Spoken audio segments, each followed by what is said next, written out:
الحمد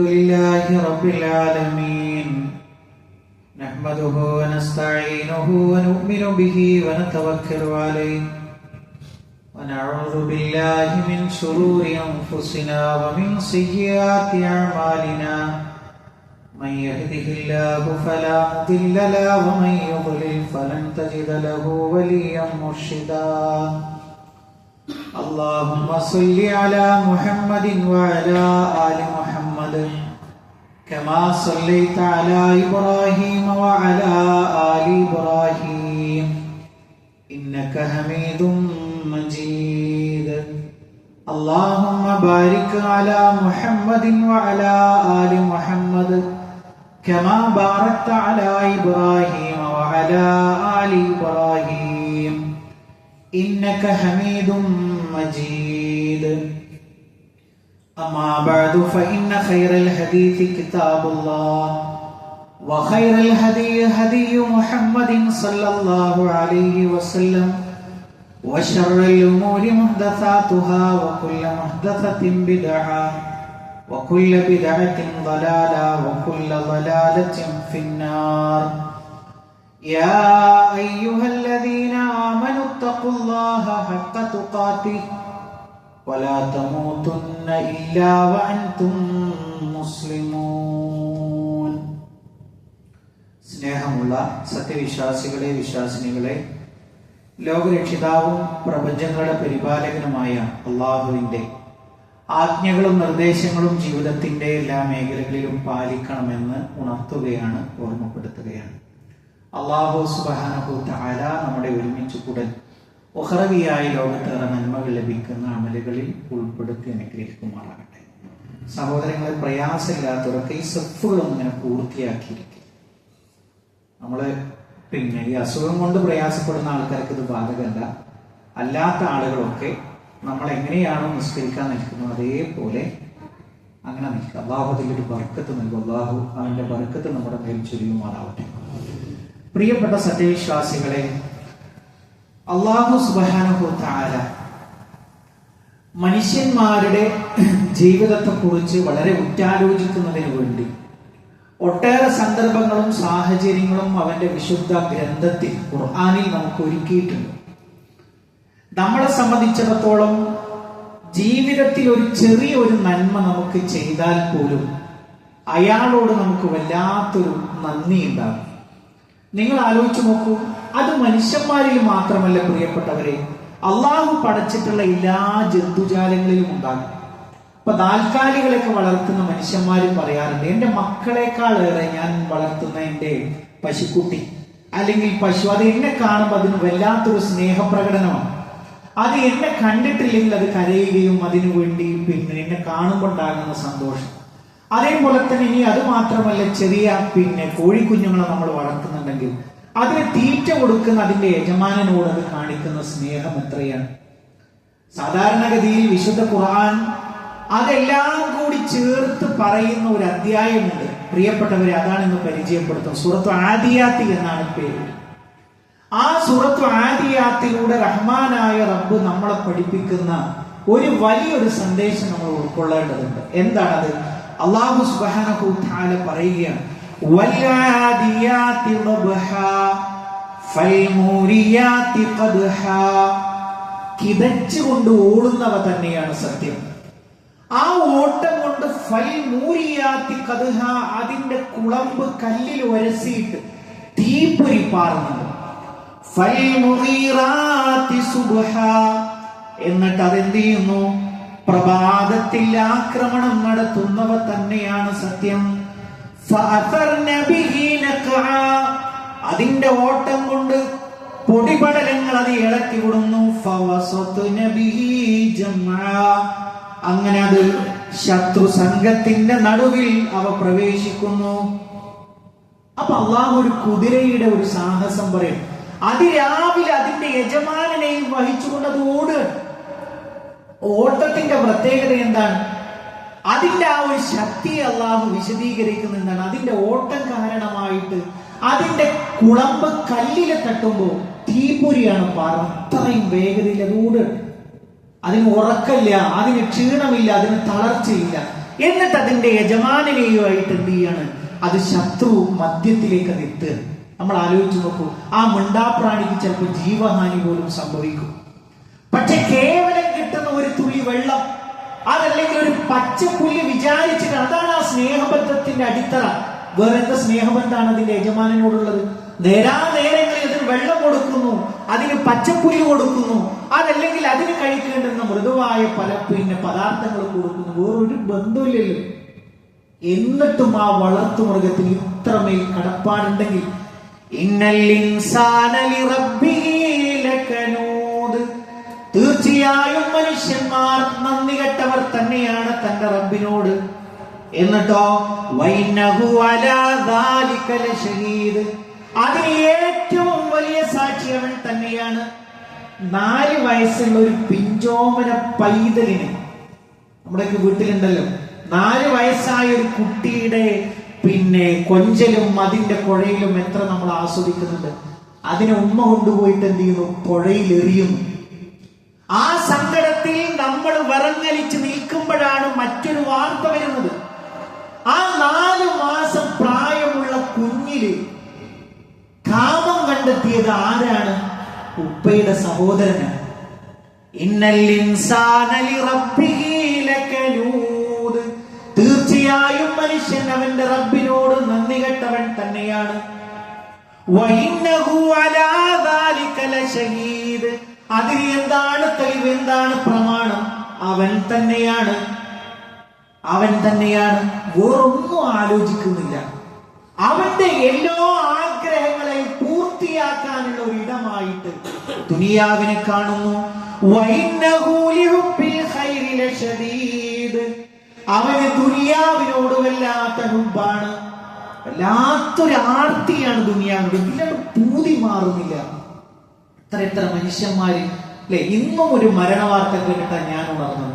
ഉറങ്ങിക്കിടന്നതാണ്, ഒരു കുഴപ്പമില്ല, പക്ഷെ എഴുന്നേൽക്കുന്നില്ല. കാരണം പലതുണ്ടല്ലോ, അറ്റാക്കാണ്, അതല്ലെങ്കിൽ അത് സൈലന്റ് ആണ്, ഒക്കെ പറയാം. പക്ഷെ പ്രിയപ്പെട്ടവരെ, നമുക്ക് വേണ്ടി ഒരു അവധി കാത്തിട്ട് അള്ളാഹു ഒരു മലക്കിനെ നിയോഗിച്ചിട്ടുണ്ട്. അത് എവിടെയായിരുന്നാലും പിടികൂടാൻ വേണ്ടിയിട്ട്. അള്ളാഹ് ചോദിക്കുന്നു, അഫലാ യഅലമു ഇദാ ബുഅ്തിറ മാ ഫിൽ ഖുബൂർ, ഖബറുകളിലുള്ളത് പുറത്തു കൊണ്ടുവരുമെന്ന് അവൻ അറിയില്ലേ? ഖബറിൽ എത്തിയിട്ട് ആ ഖബറിൽ നമ്മളെ കൊണ്ടുപോയി വെച്ചിട്ട് അവിടെ നിന്ന് വിചാരണക്ക് വേണ്ടി ഹാജരാകുന്ന ഒരു ദിവസത്തെ കുറിച്ച് അവൻ ഓർമ്മയില്ലേ? അവന്റെ നെഞ്ചുകളിലുള്ളത് പുറത്തു കൊണ്ടുവരുന്ന ദിവസം. നമ്മളൊക്കെ റെഡിമെയ്ഡ് ആയിട്ട് വെള്ളയും ഒക്കെ ഇട്ട് നടക്കണം. അവൻ എന്ത് മുത്തക്കിയാണ്. പക്ഷെ നമ്മുടെ മനസ്സിലുള്ളത് അത് പുറം ലോകം ഒരു മനുഷ്യൻ അറിയില്ല. സ്വന്തം കൂടെ കിടക്കുന്ന ഭാര്യ പോലും അറിയില്ല. പക്ഷേ അതിനെ അല്ലാഹു പുറത്തേക്ക് കൊണ്ടുവരുന്ന ഒരു ദിവസമുണ്ട്. ഇന്ന റബ്ബഹും ബിഹിം യൗമഇദിൻ ലഖബീർ, തീർച്ചയായും അല്ലാഹു സുബ്ഹാനഹു തആല അന്നേ ദിവസത്തെ കുറിച്ച് കൃത്യമായി വിവരമുള്ളവനാണ്, സൂക്ഷ്മമായി അറിയുന്നവനാണ്. ഓരോ മനുഷ്യന്റെയും മനസ്സിലുള്ളത് നോക്കിയിട്ട് കൂലി കൊടുക്കാൻ റഹ്മാനായ റബ്ബിന് കഴിയും എന്നുള്ളതാണ്. പ്രിയപ്പെട്ടവരെ, നമ്മളെ സംബന്ധിച്ചിടത്തോളം ഒന്ന് ആലോചിച്ച് നോക്കൂ, എന്തിനാണ് നമ്മൾ ഇങ്ങോട്ട് വന്നത്? നമ്മൾ എപ്പോഴെങ്കിലും ആലോചിച്ചിട്ടുണ്ടോ? എവിടെയെങ്കിലും വെച്ച് തട്ടിത്തീരാനുള്ളതല്ല നമ്മുടെ ജീവിതം. കൃത്യമായ ഒരു ലക്ഷ്യമുണ്ട് നമ്മുടെ ജീവിതത്തിന്. എന്താ ലക്ഷ്യം? വമാ ഖലഖ്തുൽ ജിന്ന വൽ ഇൻസ ഇല്ലാ ലിയഅ്ബുദൂൻ, അവനെ ആരാധന നടത്താൻ വേണ്ടിയിട്ടല്ലാതെ മനുഷ്യരെയും ജിന്നുകളെയും നാം സൃഷ്ടിച്ചിട്ടില്ല എന്ന് റഹ്മാനായ റബ്ബ് നമ്മളെ പറയും. പ്രിയപ്പെട്ടവരെ, ആ രൂപത്തിലാണോ നമ്മുടെ ജീവിതം? ഈ ജീവിതം അങ്ങനെ ഒരു കളിതമാശയായിട്ട് പോകേണ്ടുന്നതല്ല. തീർച്ചയായും റഹ്മാനായ റബ്ബിന് വഴിപ്പെട്ട് ജീവിക്കാനുള്ളതാണ് ഈ ജീവിതം. ഒരു മിണ്ടാപ്രാണിയുടെ ഉദാഹരണം വെച്ച് അള്ളാഹു എത്ര സുന്ദരമായിട്ടാണ് അത് നമുക്ക് വിശദീകരിച്ചു തന്നത്. അള്ളാഹു സുബ്ഹാനഹു തആല വിശുദ്ധ ഖുർആനിൽ പറഞ്ഞില്ലേ, ഖുൽ ഇന്ന സ്വലാത്തി വനുസുകി വമഹ്യായ വമമാതി ലില്ലാഹി റബ്ബിൽ ആലമീൻ. ഓ മുഹമ്മദ് നബി, അങ്ങ് പ്രഖ്യാപിക്കുക, ഇന്ന സ്വലാത്തി, തീർച്ചയായും എന്റെ നമസ്കാരം, വനുസുകി, എന്റെ ആരാധനാ കർമ്മങ്ങൾ, വമഹ്യായ, എന്റെ ജീവിതം, വമമാതി, എന്റെ മരണവും, ലില്ലാഹി റബ്ബിൽ ആലമീൻ, ലോകരുടെ രക്ഷിതാവായ റബ്ബിന് വേണ്ടിയിട്ടാണ്. ഇതിനാണ് പ്രിയപ്പെട്ടവരെ നമ്മൾ ഈ ദുനിയാവിലേക്ക് വന്നത്. അവിടെ കുറെ ഡ്യൂട്ടികൾ കിട്ടി. ആ ഡ്യൂട്ടികൾ കിട്ടിയപ്പോ നമ്മൾ മതിമറക്കണ്ട, ഇതാണ് നമ്മുടെ ജീവിതം എന്ന് നമ്മൾ മതിമറക്കണ്ട. അല്ലാഹു സുബ്ഹാനഹു തആല അതിനാണ് മിണ്ടാപ്രാണിയായ കുതിരയെ ഉദാഹരണമായിട്ട് പറഞ്ഞത്. അതിന്റെ യജമാനനോട് എന്തു കൂറാനുള്ളത്? ഒന്നുമില്ല. ചിലപ്പോ അതിന്റെ ജീവൻ തന്നെ നഷ്ടപ്പെട്ടേക്കാം, പക്ഷേ അതൊന്നും ആലോചിക്കുന്നില്ല. പ്രഭാതത്തിൽ യജമാനനെയും വഹിച്ചത് ഓടുകയാണ്. എന്നാൽ ശ്വസിക്കുന്ന വായു നമ്മുടേതാണോ? 10,000-ങ്ങളല്ലേ ചെലവാക്കുന്നത്. ഒരൽപ്പം രക്തം നിലച്ചു പോകുമ്പോ എത്ര ലക്ഷങ്ങളാണ് നീ കൊണ്ടുപോയി കൊടുക്കുന്നത്? 2 ബ്ലോക്ക് 3 ബ്ലോക്ക്, ഓരോ ബ്ലോക്കിനും മിന്റു ലക്ഷങ്ങൾ ഇടുമ്പോ അതിന് നിനക്ക് തടസ്സമുണ്ടോ? ശ്വാസമല്ലേ പ്രധാനം അല്ലേ? ഒരു ബില്ലിൽ എന്നോട് ചോദിച്ചോ, ജീവിച്ചത് മുതൽ ജനനം തുടങ്ങിയത് മുതൽ ശ്വസിക്കാൻ തുടങ്ങിയതല്ലേ, അതിന് നിനക്ക് ബില്ലുണ്ടോ? ഇല്ലല്ലോ. ജീവിതത്തിന്റെ ഏതെങ്കിലും ഒരു സമയത്ത് അതിന് തടസ്സം വന്നപ്പോ നീ വെപ്രാളം കൂട്ടുന്നുവോ? ഇതുവരെയും നിന്നോട് നിന്റെ റബ്ബ് ബില്ല് ചോദിച്ചിട്ടില്ല. ഈ ഭൂമി അത് പാർക്കാനുള്ള സംവിധാനം നിനക്ക് ഇവിടെ എന്തുമാവാം. എല്ലാ തരത്തിലുള്ള സംവിധാനം. വെള്ളം സമൃദ്ധമല്ലേ കുത്തിച്ചൊരിയുന്നത്. അല്ലാഹുവേ നാഫിയായി ഉപകാരപ്രദമായി ചൊരിയണേ എന്ന് പ്രാർത്ഥിക്കാൻ വേണ്ടി പറഞ്ഞു. നമ്മുടേതാണോ? തരുന്നതൊക്കെ വാങ്ങി വെക്കാനല്ലേ നമുക്കറിയൂ. തടയാൻ കഴിയോ? അത് തടഞ്ഞാൽ വാങ്ങിക്കൊണ്ടുവരാൻ നമുക്ക് കഴിയോ? കഴിയില്ലല്ലോ പ്രിയപ്പെട്ടവരെ. അതുകൊണ്ടാണ് അല്ലാഹു പറഞ്ഞത് ലാ ശരീക ലഹു, അവന് പങ്കുകാരില്ല. അതാണ് നിന്റെ പ്രമാണമായിട്ട് ആദർശമായിട്ട് നീ പറയേണ്ടത്. അല്ലാഹ് നിനക്കാണ് എന്റെ ജീവിതം, അത് നീ തെളിയിക്കണം. നിന്റെ ജീവിതം കൊണ്ട് തെളിയിക്കണം. അല്ലാഹ്ക്ക് വേണ്ടിയാണ് എന്റെ ജീവിതം, അവനല്ലാതെ മറ്റൊരു ആരാധ്യനില്ല എന്ന് നീ പ്രഖ്യാപിക്കണം. ലോകം മുഴുവൻ ഇപ്പോ മക്കയിലേക്കാണ് കണ്ടുകൊണ്ടിരിക്കുന്നത്. അവിടെയുടെ ഓരോ ചലനങ്ങളും കൃത്യമായി നമ്മൾ ആസ്വദിച്ചു കൊണ്ടിരിക്കുകയാണ്. ആ ഇബ്രാഹിം നബി അലൈഹിസ്സലാമയുടെ ചരിത്രം എന്താണ്? ഇബ്രാഹിം നബി അലൈഹിസ്സലാമയെ കുറിച്ച് പറഞ്ഞത് എന്താണ്? ഇത് ഖാല ലഹു റബ്ബുഹു അസ്ലിം, ഓ ഇബ്രാഹിമേ, നീ കീഴടങ്ങുന്നില്ലേ, മുസ്ലിം ആകുന്നില്ലേ? എന്താ ഇബ്രാഹിം നബിയുടെ മറുപടി? അസ്ലംതു ലിറബ്ബിൽ ആലമീൻ. ഫലസ്തീനിൽ നിന്ന് മക്കയിലേക്ക് എത്ര കിലോമീറ്ററുകൾ ഉണ്ട് പ്രിയപ്പെട്ടവരെ? നമ്മൾ ആലോചിച്ച് നോക്കുന്നത്, നമുക്ക് കണക്ക് നോക്കാം. ഇവിടെ ഇരുന്ന് കണക്ക് കൂട്ടാം. മാസങ്ങളോളം എടുത്ത് യാത്ര ചെയ്തെത്താവുന്ന ദൂരം. 84 കൊല്ലം റബ്ബിനോട് ചോദിച്ചു, അല്ലാഹുവേ ഒരു കുഞ്ഞിനെ കൊണ്ട. ആരാ ചോദിക്കുന്നത്? ഒരു നബിയാണ്.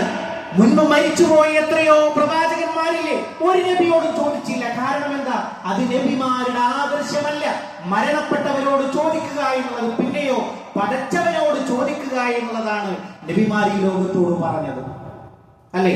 എന്നിട്ടോ ആ കുഞ്ഞിനെ കിട്ടിയപ്പോ അല്ലാഹുവിന്റെ അടുത്ത കൽപ്പന, ഇബ്രാഹിമെ കൊണ്ടുപോ. എവിടെ? മക്ക എന്ന് പറയുന്ന മൊട്ടക്കുന്നിൽ കൊണ്ടുപോയി പാർപ്പിക്കാൻ പറഞ്ഞു. കൈക്കുഞ്ഞുമായിട്ട് മാസങ്ങളോളം യാത്ര ചെയ്ത് ഇന്നത്തെ കഅബ നിലനിൽക്കുന്ന ആ മണലാരണ്യത്തിലേക്ക് കൊണ്ടുവന്നാക്കി. ആ മൊട്ടക്കുന്നിൽ പാർപ്പിച്ചിട്ട് കയ്യിലുള്ളത് ഇനി എന്താ ഇവിടെ വെക്കാനുള്ളത്? പരതി നോക്കുമ്പോ ഒരു തോൽപാത്രത്തിൽ കുറച്ചു വെള്ളമുണ്ട്, അതും അവിടെ വെച്ചു. തിരിഞ്ഞു നടക്കുകയാണ്. പിന്നാലെ വന്നിട്ട് പ്രിയതമ ചോദിച്ചു, അല്ല നിങ്ങൾ എങ്ങോട്ടാ പോകുന്നത്? നമ്മൾ പോകുമോ? നമ്മൾ പോരോ? നമ്മൾ അത്ര കാലം 84 കൊല്ലം റബ്ബിനോട് ചോദിച്ച് കിട്ടിയ കുട്ടിയെ വിജനമായ ഒരു മരുഭൂമിയിലാക്കി പോരാൻ നമുക്ക് കഴിയുമോ? അതാണ് ഈ ഒരു ഹജ്ജ് മാത്രമല്ല, ഹജ്ജ് വരുമ്പോഴൊക്കെയും ഇത് ഖാല ലഹു റബ്ബുഹു അസ്ലിം, ഇബ്രാഹിമേ നീ മുസ്ലിം ആകുന്നില്ലേ? ഇബ്രാഹിം നബിയുടെ പ്രഖ്യാപനം എന്താണ്? അസ്ലംതു ലിറബ്ബിൽ ആലമീൻ. അല്ലാഹ് എനിക്കൊരു തടസ്സവുമില്ല. കുഞ്ഞിനെ കൊണ്ടുപോയി ആക്കി തിരിച്ചു നടക്കുമ്പോ പ്രിയതമ ചോദിച്ചു, എവിടേക്കാ? മിണ്ടിയില്ല. പലതവണ ചോദിച്ചു.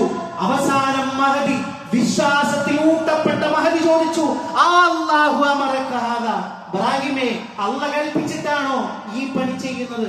അതെ, അല്ലാഹ് പറഞ്ഞിട്ടാണ്.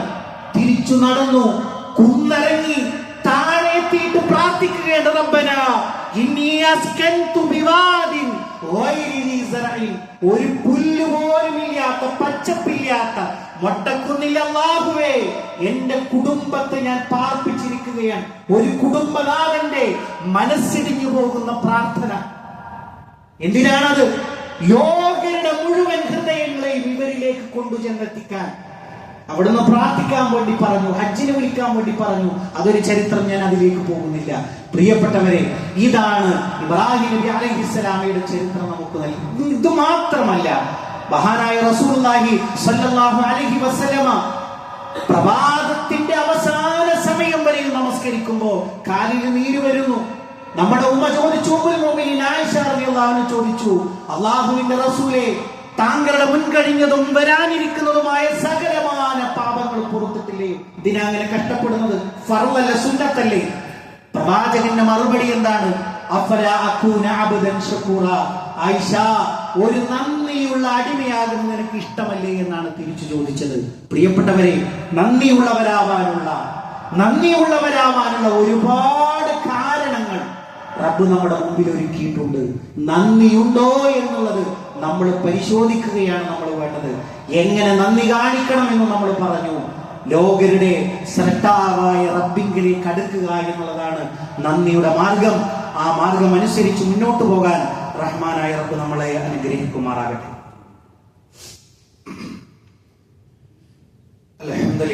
അൽഹംദുലില്ലാഹി റബ്ബിൽ ആലമീൻ, സ്വലാത്തു വസ്സലാമു അലാ റസൂലിഹിൽ അമീൻ, നബിയിനാ വഹബീബിനാ മുഹമ്മദിൻ സല്ലല്ലാഹു അലൈഹി വസല്ലം വഅലാ ആലിഹി വസഹ്ബിഹി അജ്മഈൻ. അമ്മാ ബഅദ്. പ്രിയപ്പെട്ട സത്യവിശ്വാസികളെ, വിശ്വാസിനികളെ, ഒരിക്കൽ കൂടി അള്ളാഹുവിന്റെ ആജ്ഞാ നിർദ്ദേശങ്ങൾ ജീവിതത്തിന്റെ എല്ലാ മേഖലകളിലും പാലിക്കണമെന്ന് ഉണർത്തുകയാണ്, ഓർമ്മപ്പെടുത്തുകയാണ്. പ്രിയപ്പെട്ടവരെ, ഇനി വരുന്ന ദിനരാത്രങ്ങൾ പുണ്യമായ ദിനരാത്രങ്ങളിലാണ് നമ്മൾ കടന്നുപോയിക്കൊണ്ടിരിക്കുന്നത്. ദുൽഹജ്ജ് 1 മുതൽ 10 വരെയുള്ള ദിനരാത്രങ്ങൾ എന്ന് പറഞ്ഞാൽ അല്ലാഹു സുബ്ഹാനഹു തആലക്ക് അതിൽ ചെയ്യുന്ന അമലുകൾക്ക് പ്രത്യേകമായിട്ടുള്ള പുണ്യമുണ്ട് എന്നാണ് പ്രവാചകൻ സല്ലല്ലാഹു അലൈഹി വസല്ലം നമ്മളെ പഠിപ്പിച്ചിട്ടുള്ളത്. മാത്രമല്ല, എന്തുകൊണ്ട് ഈ ഇബാദത്തുകൾ എന്ന് ചോദിച്ചാൽ എല്ലാ ഇബാദത്തുകളും ഇതിൽ സമ്മേളിക്കുന്നു എന്നുള്ളതാണ്. ഹജ്ജുണ്ട്, അറവുണ്ട്, അങ്ങനെ എല്ലാ നോമ്പുണ്ട്, എല്ലാ ഇബാദത്തുകളും സമ്മേളിക്കുന്നു എന്നുള്ളതാണ് ഈ 10 ദിനരാത്രങ്ങളുടെ പ്രത്യേകത. അതിൽ പ്രധാനപ്പെട്ട ഒന്നാണ് അറഫ, അതായത് ദുൽഹജ്ജ് 9ന്റെ നോമ്പ്. അപ്പൊ സ്വാഭാവികമായും നമ്മുടെ മനസ്സിൽ ഉണ്ടാവാനുള്ള ഒരു സംശയം എന്ന് പറയുന്നത് അറഫ നോമ്പ് എന്നാണ്. അപ്പൊ നമുക്കത് തീരുമാനമാക്കപ്പെട്ടു, വെള്ളിയാഴ്ചയാണ് നമുക്ക് അറഫ നോമ്പുള്ളത്. അപ്പൊ സ്വാഭാവികമായും പിന്നീട് വരുന്നൊരു സംശയം, കാരണം ഒരു ദിവസം മുമ്പാണ് ഹജ്ജാജികൾക്ക് അവരുടെ അറഫ ദുൽഹിജ്ജ് 9 വരുന്നത്. അപ്പൊ സ്വാഭാവികമായും നമ്മുടെ മനസ്സിലേക്ക് വരും, എന്ത്, അറഫയിലെ 9നാണോ നമ്മൾ നോമ്പെടുക്കേണ്ടത്, അതല്ല നമ്മുടെ നാട്ടിലെ 9നാണോ എന്നുള്ളത് സ്വാഭാവികമായും ഉണ്ടാകാവുന്ന ഒരു സംശയമാണ്. ഇനി പ്രിയപ്പെട്ടവരെ, നമ്മൾ ആലോചിക്കുന്നത് അതിന്റെ പ്രമാണം എന്താണ്? സാധാരണഗതിയിൽ അതിന് പേര് അറഫ നോമ്പ് എന്നല്ലേ. അപ്പൊ അറഫയിലെ ഹാജിമാര് ഒരു ദിവസം മുമ്പാണെങ്കിലും അവരോടൊരു ഐക്യദാർഢ്യം പ്രഖ്യാപിച്ചിട്ടല്ലേ നമ്മൾ നോമ്പെടുക്കേണ്ടത് എന്നിത്യാദിയുള്ള ചിന്തയൊക്കെ നമ്മളെ സംബന്ധിച്ചിടത്തോളം ഉണ്ടാവാനിടയുണ്ട്. അതിന്റെ പ്രമാണമാണ് നമ്മൾ പരിശോധിക്കുന്നത്. പ്രിയപ്പെട്ടവരെ, നമ്മളെ സംബന്ധിച്ചിടത്തോളം ദുൽഹിജ്ജ 9 അന്ന് അറഫയിൽ സമ്മേളിക്കുന്ന ഹാജിമാരെ സംബന്ധിച്ചിടത്തോളം ഈ നോമ്പില്ല. ഹജ്ജിന് പോവാത്തവരെ സംബന്ധിച്ചിടത്തോളമാണ് അറഫ നോമ്പുള്ളത്. അതേപോലെ തന്നെ നമ്മളെ സംബന്ധിച്ചിടത്തോളം ഹദീത്തുകളും സ്വഹാബികളുടെ ചരിതങ്ങളും എടുത്ത് പരിശോധിക്കുമ്പോൾ നമ്മൾക്ക് കൃത്യമായി മനസ്സിലാക്കി തരുന്ന ഒരു കാര്യം, നോമ്പും പെരുന്നാളും ഒക്കെ അതാത് നാട്ടിലെ ഹിലാലിനെ എന്നാണോ നമുക്ക് ഇവിടെ ദുൽഹിജ്ജ 9 അന്നാണ് നമ്മൾ നോമ്പെടുക്കേണ്ടത്. ഈ ഒരു നാട്ടിലെ ഹിലാലിനെ ആസ്പദമാക്കിയിട്ടാണ് നമ്മുടെ നോമ്പും പെരുന്നാളും ഒക്കെ നമ്മൾ അനുഷ്ഠിക്കേണ്ടത് എന്നാണ് ഹദീത്തുകൾ നമുക്ക് മനസ്സിലാക്കി തരുന്നത്. പ്രസിദ്ധനായിട്ടുള്ള ഈ വിഷയത്തിൽ പ്രസിദ്ധമായിട്ടുള്ള ഒരു ഹദീത്താണ് ഖുറൈബ് റളിയല്ലാഹു അൻഹുവിന്റെ ഒരു ഹദീത്ത്. അതിന്റെ ആശയം ഞാൻ പെട്ടെന്ന് പറയാം. അദ്ദേഹം പ്രവാചകൻ സല്ലല്ലാഹു അലൈഹി വസല്ലമയുടെ മദീനയിൽ നിന്ന് ഷാമിലേക്ക്, മുആവിയ റളിയല്ലാഹുവിന്റെ ഭരണകാലഘട്ടത്തിൽ മുആവിയ റളിയല്ലാഹു ഷാമിലേക്ക് അദ്ദേഹം പോവാണ്. അങ്ങനെ അവിടെ പോയി അദ്ദേഹത്തിന്റെ ആവശ്യങ്ങളൊക്കെ കഴിഞ്ഞു. അദ്ദേഹം പോരാ നേരത്ത് അദ്ദേഹം എന്ത് ചെയ്തു? റമളാനിലേക്ക് പ്രവേശിച്ചു.